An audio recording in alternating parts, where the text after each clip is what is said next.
Hey everyone, so I was not expecting to make this video, but Donald Trump is literally back at it again. It's like every freaking day, and honestly, it's kind of exciting, but listen to what he's up to right now. So for the past years, we've been talking about this de-dollarization, right? Brazil, Russia, India, China, BRICS plus, other countries basically getting into de-dollarization.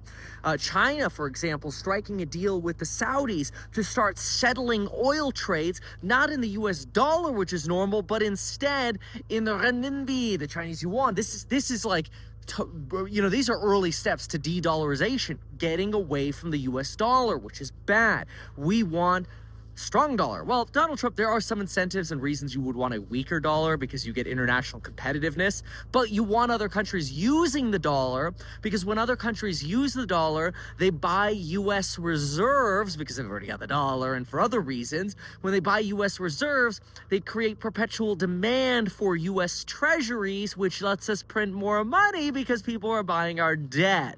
See what I mean? It creates stability. The more people use the dollar, the stronger the US is, both militarily and economically. So it basically keeps the Ponzi of fiat currency going. This is why Bitcoin has gotten such popularity. It's a way of getting away from the US banking system or the international banking system, which is really just used to track you and, try to fight terrorists and all that sort of stuff. The CIA is all over your money. Again, why cryptocurrency is also sometimes rumored to be developed by the CIA to say, look, there's an alternative, but the CIA... I think that's probably BS, but it's also kind of funny to think about. Anyway, I'm getting way off track here, okay? So I gotta talk about what Donald Trump just said because it's remarkable. And it was shocking, but he comes out and says, dude, this guy Kevin's got a great Trump course over at meetkevin.com you gotta check out. He hasn't changed the pricing yet for the Black Friday sale because it's Saturday and he's supposed to be flying in Vegas, which is beautiful. Okay, he didn't actually say that. You know that.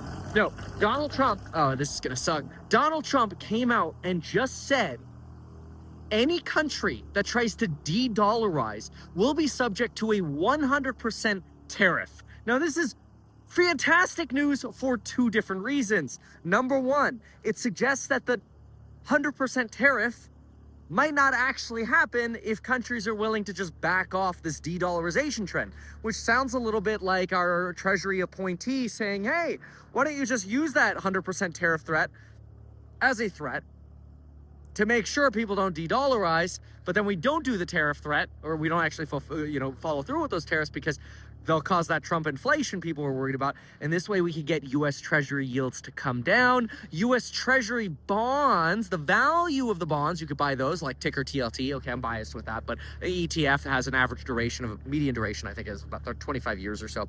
But anyway, get the value of those bonds to start rising again, which actually motivates other countries to potentially start buying U.S. Treasury bonds again because the bottom might be in, and now the value of these bonds is going up. People buy the bonds, people get into the US dollar, which is a lot stronger than obviously the nonsense you're seeing at other countries like the Russian ruble right now, which, Vladimir Putin says everything is fine, but let's be clear, everything is not fine. They're going through an economic disaster, stagflationary. They don't have enough people to actually work in civil jobs, so their economy is suffering because they're throwing so many people into the military by convincing them to go into the military by paying them 3x the normal wages, but the only reason they're paying 3x normal wages is because they know they don't have to pay those wages for very long, which is very morbid, but it's a problem. So again, Donald Trump just today, within the last hour here, comes out and says, look, de-dollarize, we will tariff the crap out of you.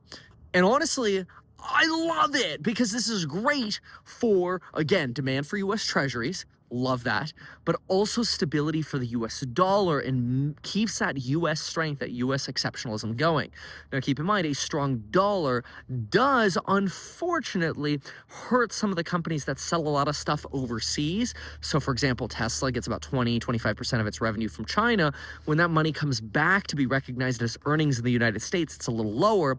These are called your FX adjustments, right? Stronger dollar does this. When Europe and China are in a recession, the US dollar is a lot stronger. The only way the US dollar really weakens is if the US economy is weaker than everybody else's. But right now it seems like the US economy is the only one not in a recession yet. But that's a topic for a different video. So anyway, go to meetkevin.com. Time for me to go flying.